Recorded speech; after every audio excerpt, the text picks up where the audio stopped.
Let me know what airspeed it's on. That's good.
Two of the one shoe, like 1 foot.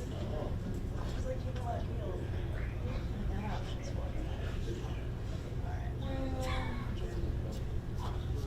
it's more like that.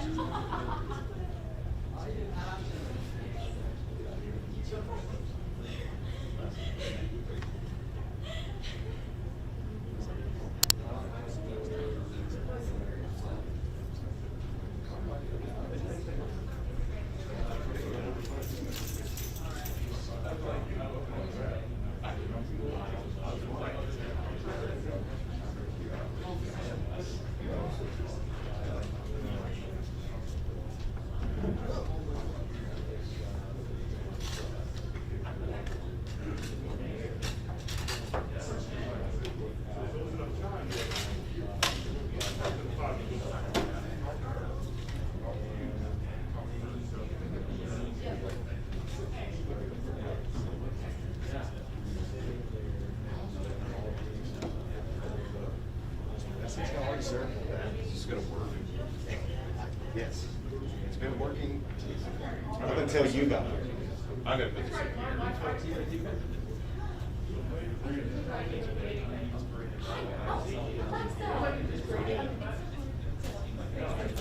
Is that all right?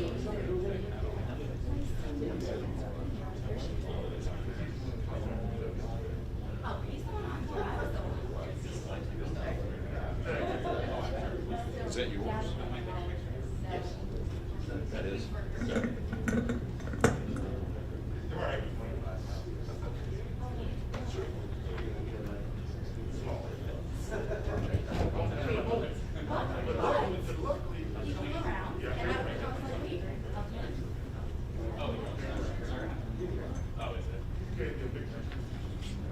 Why are you here?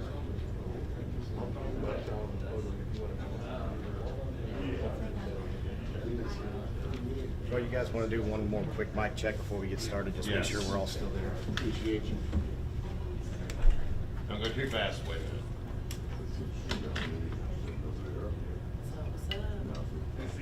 All right. Microphone check. 1, 2, 3. 1, 2, 3. Everybody got me? Everybody good? Yeah. Richard, you're good? Yeah. Excellent.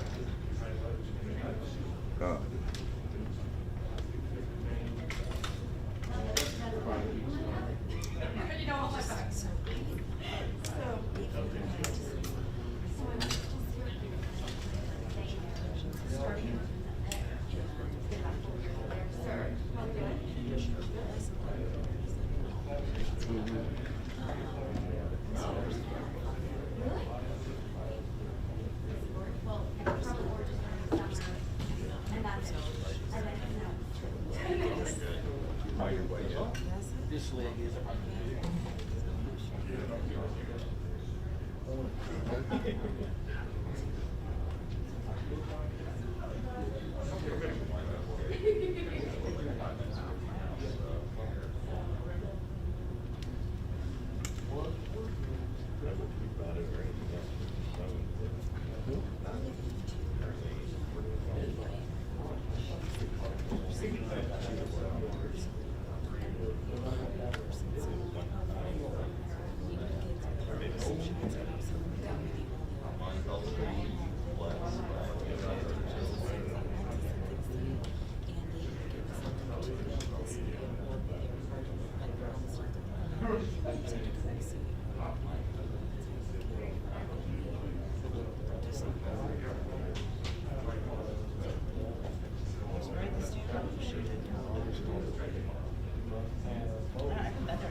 Morning.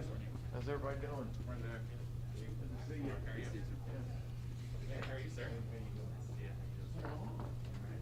Hey. How you doing? Double duty.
Is everyone all set?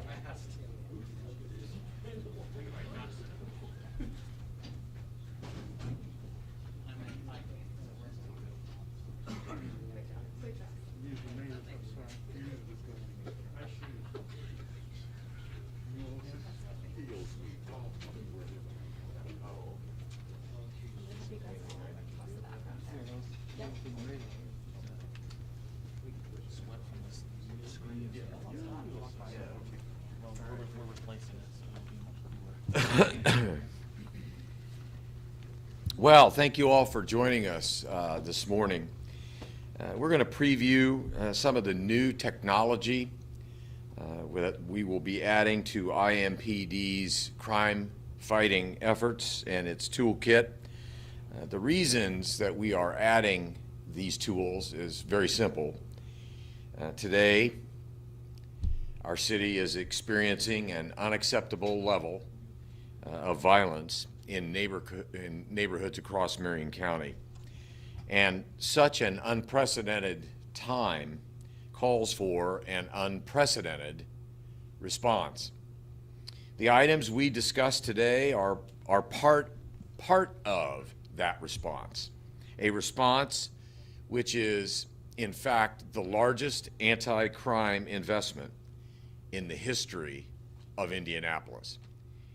You will remember that in August, during the presentation of our comprehensive fiscal package, we outlined investments made possible through the American Rescue Plan.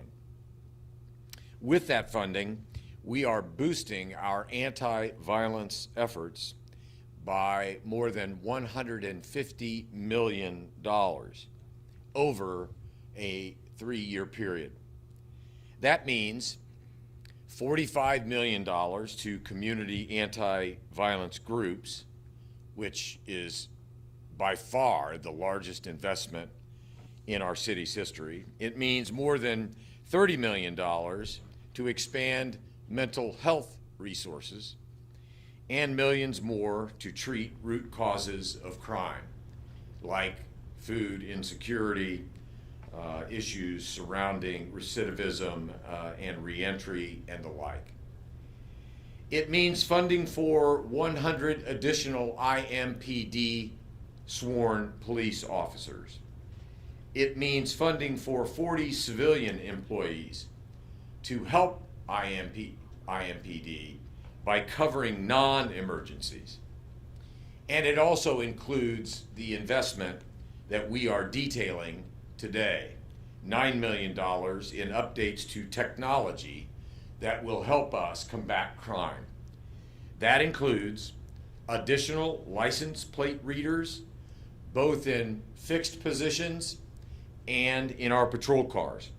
These tools quickly scan passing license plates to locate stolen vehicles, to identify vehicles that are involved in active amber alerts, to determine if a vehicle was at a recent crime scene, and more. We will also be increasing the number of public safety cameras that are installed, both in major thoroughfares and in high crime areas in our city. Now, the utility of these cameras has been proven time and time again, especially in our downtown area, where the majority of current security cameras are already being used. Future installation of public safety cameras will be coordinated with the residents of the neighborhoods where those cameras will be placed and located. The third program that will be discussed today is a gunfire detection pilot program. This pilot will put innovative technology to the test that will hopefully enable police to respond more quickly to gun crime. Chief Taylor and others will be up in a moment to go into detail on each one of these technological updates. But first, let me extend my thanks to all of those who supported this effort. Our IMPD officers, represented today here by both Chief Taylor and by FOP President Rick Snyder. Our IMPD officers, President Snyder and our chief, deserve a great deal of praise, not only for their support and advocacy today, but also for the risks that each and every officer take every single day to protect our city. Additionally, I want to shout out our own City County Council. Vice President Adamson is with us today, as well as Chairman Robinson. There will be others who might be joining us, and I'm proud that they have come together in a bipartisan fashion to unanimously pass the American Rescue Plan and the funds that are allocated by that plan here locally in a very quick and efficient way. Obviously, I'm especially grateful to Councilor Leroy Robinson and his leadership of our Public Safety Committee and the good work that our Public Safety and Criminal Justice Committee has done in this area. So today's package represents just a part of an expansive community effort to combat the level of violence in our city. Individuals and organizations from every sphere, community, law enforcement, healthcare, education, and service providers. We all want to solve this problem.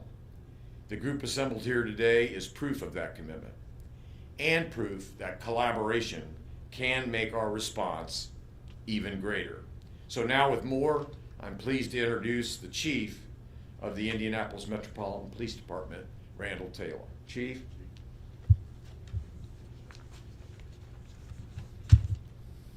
Good morning. Thank you, Mayor. Thank you for members of the City County Council, as well as President Rick Snyder with the FOP, and of course all the brave men and women of the IMPD. This appropriation of funds sends a strong message to the residents, for the residents of Indianapolis. It tells them that solving crimes and taking violent criminals off the street are of a great importance to the IMPD. Over my 34 years of law enforcement, I've seen technology change in incredible ways. I won't go back 34 years and tell you what I was using because you wouldn't even know about them. It's been so long ago. But the changes are incredible. Recently we've implemented body-worn cameras, which has been huge. But what is left, what we're going to experience with this outlay of $9 million over 3 years is really going to help the IMPD become a cutting-edge department, which is what the community deserves. License plate readers, the implementation of more public safety cameras in these high crime areas and along the major thoroughfares will certainly go a long way to help us. Also, the new gunfire detection pilot that we'll be entering into, we're hoping will bring an efficiency to the department. These tools will bring down crime in Indianapolis and our communities, and that's what we're looking for. Most importantly, I want to thank the community who continues to support IMPD. Now I'll leave all the details to Major Thomas and Assistant Chief Bailey as to what exactly will happen with these things. But be assured that this is the right move for Indianapolis, and we expect to see great results because of that. I will now bring to the podium Chairman and Councilman Leroy Robinson. Thank you. Good morning, everyone. Thank you, Chief. Thank you, Mr. Mayor. Thank you for having us all here this morning. Leroy Robinson, Chair of Public Safety for the City of Indianapolis. I'm excited to hear about these details this morning, the new technology tools that we'll be offering up to our officers in their toolbox. As both a counselor and Chair of Public Safety and Criminal Justice Committee, the issue of violence in our city is also my #1 priority. Each instance of violence in our city and in our community hangs heavy on the hearts of all of our 25 counselors. My colleagues on the council and I have worked closely with the mayor and his administration, Chief Taylor and the many men and women of IMPD, the FOP President Rick Snyder, to learn more about the challenges they face and weigh the policy and fiscal strategies that we need to use and implement before us. It's with those challenges in mind that the council has allocated $3.3 million to a combination of initiatives to address root causes of violence in our city, and in technology systems and resources to provide real-time data to our law enforcement partners. And this fall, the council will work with the Mayor Hogsett administration to adopt the American Rescue Plan fiscal package that provides an additional $33 million to IMPD, which among other things will fund these technological advances and purchase these tools, of which we will learn more about this morning. And although the council is yet to vote on Mayor Hogsett's 2022 budget, I believe with a broad bipartisan support, we'll pass this proposal out of the Public Safety Committee and for the full council for these violence prevention initiatives. Violence in our city is a product of many factors. I know everyone who loves our city, including all those up here, wish there's a simple answer, but very complex problems do not have simple answers. That's why the council is committed to addressing these myriad of issues, these long-standing root causes of crime and violence in our city, while also ensuring our partners in law enforcement have the tools and technology they need each day to serve and protect us in our city. I want to thank Mayor Hogsett, his administration, President Osley, Chief Taylor, President Rick Snyder, and all of the community members, the clergy, the officers, and others who have committed to collaborate with us to address violence in our city. When we work together as a community, as an entire community, I believe we are the solution to solving crime. Thank you so much. I'll now pass it over to the FOP President, Rick Snyder. President Snyder. Good morning. Today is a very positive step forward. It's a step that was first taken back in January of 2019 when our rank and file officers extended a hand in partnership and collaboration to the city and called for the implementation of the body-worn camera system, as well as this technology that's being announced today, which is that of license plate reader technology, public safety cameras, and the gunshot detection systems. With that, I want to thank Mayor Hogsett for his commitment that he made in the discussions, I would say robust discussions we've had related to this technology. And I'm pleased that for our membership, not only did we achieve the implementation of this technology, but the funding that has been put forward actually exceeds the levels of the technology that we had even called for. So I appreciate the commitment of the mayor to fully fund 350 public safety cameras, 350 license plate reader technologies, as well as a gunshot detection system that actually includes more square mileage coverage than even what we were looking at and asking for. I think that's very important to note. Our hope with that is that we can get a good mix of the static and the mobile technology capabilities that will benefit our communities. And I think here's the key factor for all of us to consider. This technology is not a solve-all. It isn't the only solution. It is merely an additional tool within the toolbox to combat violent crime. But here is the key distinction. This technology allows us as a community to quickly filter through good folks who are doing good in the neighborhoods and quickly help identify those bad actors and those repeat violent offenders that are traveling and acting within our neighborhoods. See, here's the difference. In the past, our law enforcement officers, much like Chief Taylor spoke to, when we didn't have this technology, we relied upon our law enforcement officers to often be that filter, which required us to stop a tremendous amount of vehicles and try to quickly siphon through who those repeat offenders were. This technology allows us and helps us to do that so that our officers can spend more of their time singling out and focusing on those repeat violent actors. That is a key distinction. Will it prevent crime? It will through intervention. Will it stop all crime? No. But it'll play a key factor. Final thing I want to say is we look forward to those robust discussions ongoing in terms of the placement of this technology and where it will be utilized. I strongly call for members of the community, our residents, our fellow neighbors, members and leaders within our faith families, as well as our business community, especially small business owners, to engage in this process. Help us to determine, in conjunction with all of our community, where this vital technology can best be used.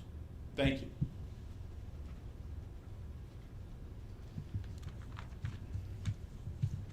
Good morning. Hello, I'm Matt Thomas. I serve as the major of the Criminal Investigations Division. First, I want you to know IMPD is committed to ensuring every victim of a crime has the same opportunity to receive justice in their case. Victims have expectations their cases will be solved. I want to take you through some of the technology that IMPD utilizes to meet the expectations of victims in the cases we investigate as we work to reduce gun violence. I'll start with public safety cameras. The camera behind me with the white box and black dome is a model we have been deploying throughout downtown and at intersections throughout the city. In total, the City Public Safety Camera Program and companion B-Link program, sponsored by local businesses via the Indy Public Safety Foundation, provide for over 200 views of our public spaces. Quite simply, these cameras record video day and night. During a typical investigation, IMPD detectives canvass for leads and witnesses. Each public safety camera acts as a witness in our public spaces, providing key evidence in trials and transparency in our police community interactions. Suspect and suspect vehicle photographs are relayed to officers for use during patrol. Next, we have stationary license plate readers, or LPRs. Currently, IMPD has about 24 LPRs located on our roads. LPRs are solely focused on vehicles. The devices take a photograph when a vehicle passes by. This photograph creates a snapshot in time, placing that license plate at a specific location and traveling in a specific direction. A second type of LPR is the mobile LPR. You likely have already seen these, as they are deployed on 8 marked IMPD patrol cars throughout our districts. These work in the same way as stationary LPRs, each capturing a still image of a passing license plate while beat officers patrol. LPRs enhance public safety in a variety of ways, from locating missing adults and children, identifying suspects in hit-and-run accident investigations, to interrupting crime series involving vehicles.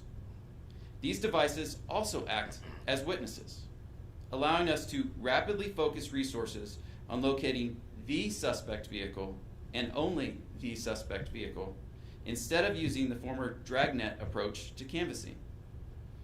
This administration has already found funding to upgrade the infrastructure that supports the program, in existence since before Indianapolis hosted the Super Bowl in 2012. But now, as our community unites, we have a unique opportunity for a more robust deployment of public safety cameras and license plate readers throughout our city. These installations and upgrades are ongoing. Additionally, IMPD is working to evaluate if companion technologies such as gunshot detection systems and traffic speed devices are right for our city and our needs. Assessing these technologies in the purchasing processes will take some time. We are partnering with an outside consultant on all of our data and technology. This is guiding us in the analysis of crime and traffic accident data. This will ensure an efficient deployment of this technology in collaboration with our communities where these tools will be placed.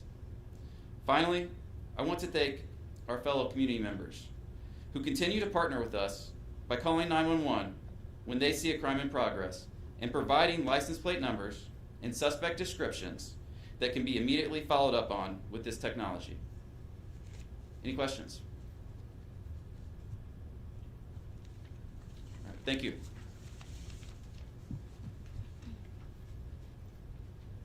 Any questions?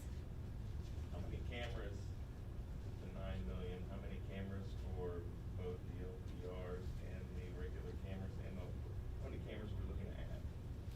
Yeah, several hundred. Those numbers will come as a result of the process for procuring the devices, but we do expect a balance of the LPRs and public safety cameras. Where will it go? Do we have any idea? The analysis is ongoing, and it's going to be based on crime and traffic safety data. And when we complete that, that will allow us to deploy the devices in the appropriate locations and then communicate that with our district commanders to have those conversations with our community stakeholders in each area. How long will that take? So we expect a few months to complete the analysis. Hopefully we'll have it done sooner. We want it to be right, and this consultant is walking us through this process. But we'll already begin the process for procuring the appropriate technology to fulfill the results of the analysis. Taylor used the word, this writer of it, but you used the word efficiency in talking about the advantage of the gunshot detector. How specifically does that help? Presumably you get 911 calls in a lot of gunshot cases. How does this improve the response to those?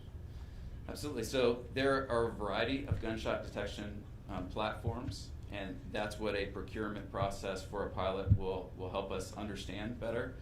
But in general, the devices use sound to pinpoint the location of gunfire and differentiate that gunfire from other sounds. And then when you combine that with license plate readers and public safety cameras, you're able to piece some puzzle pieces together to provide evidence in a case and deploy officers to a scene quickly. Is it fair to say that this is more a getting bad guys off the street tool as opposed to a crime prevention tool? I would say it's both, because we have recognized in Indianapolis that we do have chronic offenders who disproportionately affect our community. And through technology, we're able to focus on the concentrations of victimization within our community. If I followed the mayor correctly, the cameras and the LPRs, that is an expansion, that's 350 we're putting in, whereas this, I believe, we described as a pilot. How many of these are we going to put in, and then what are we going to be watching for before it's going to? So the gunshot detection system works on square miles, depending on which, well, all of them pretty much work the same way. So they go on poles, they go on buildings, and then it kind of creates a net around this particular area of the city. And so what we've estimated in the budget that was approved by the council was a 4 to 5 square mile area to test. And so it doesn't have to be the same area. It could be a couple different areas, but the technology has to have, you have to have a designated area. So that's why we want to work it in conjunction with the cameras and LPR, but also identify areas that have a significant number of shots fired runs, that have a significant number of gun violence and violence in general, but also a neighborhood that has a diverse population and a population that wants the technology in its area. There's estimates between 50 and 90% of actual shots fired in neighborhoods are not reported to the police. What this technology does, it automatically notifies officers in the area that there's been gunshots and pinpoints the location where those shots were possibly coming from. And then the officers are dispatched or self-dispatch themselves to that area to try to find someone who's injured that have been shot and render aid or get aid to them, or recover evidence related to the shots fired, shell casings, firearms, that kind of thing. Can you better explain why technology, why these tools will help curb crime instead of putting these millions of dollars into personnel and staff? Why is this going to really help? It's a force multiplier. There's only so many cops in the city. The city's 350 square miles. We have 1,743 authorized strength cops. 100 more if we were able to get to 1843. You can't possibly be everywhere. This is a force multiplier. Some people say, in some studies, that one camera in the neighborhood can replace 4 officers because it's always there. It's always watching something. It also, I think, provides a perception of less crime in an area. It makes people feel better when they see these things. Most people, 99% of the people that live in our neighborhoods that are impacted by violent crime are good people. They want to sit on their porches. They want to let their kids play in their front yard. So these things give them a sense of safety too. Also, as the major mentioned, we have a problem in the city with people cooperating with investigations. We have a problem with people being scared to testify in court.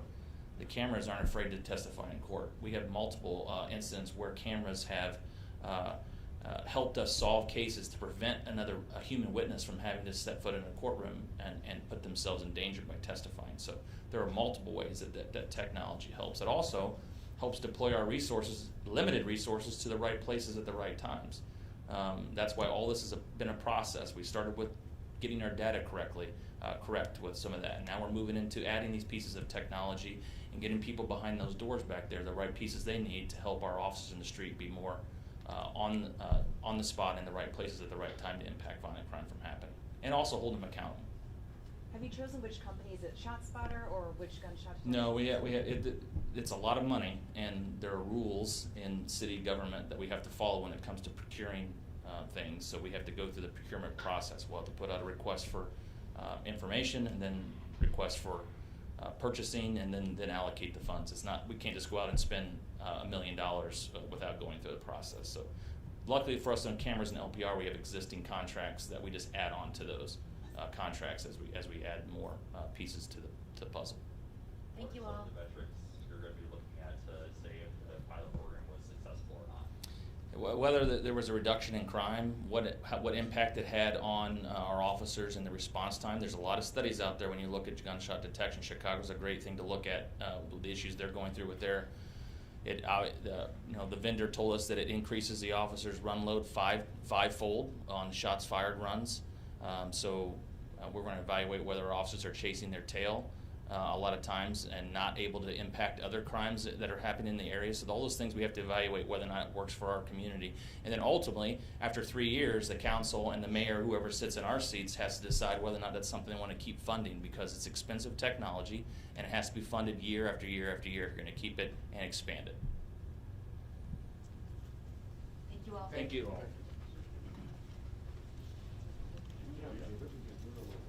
Mr. Chairman?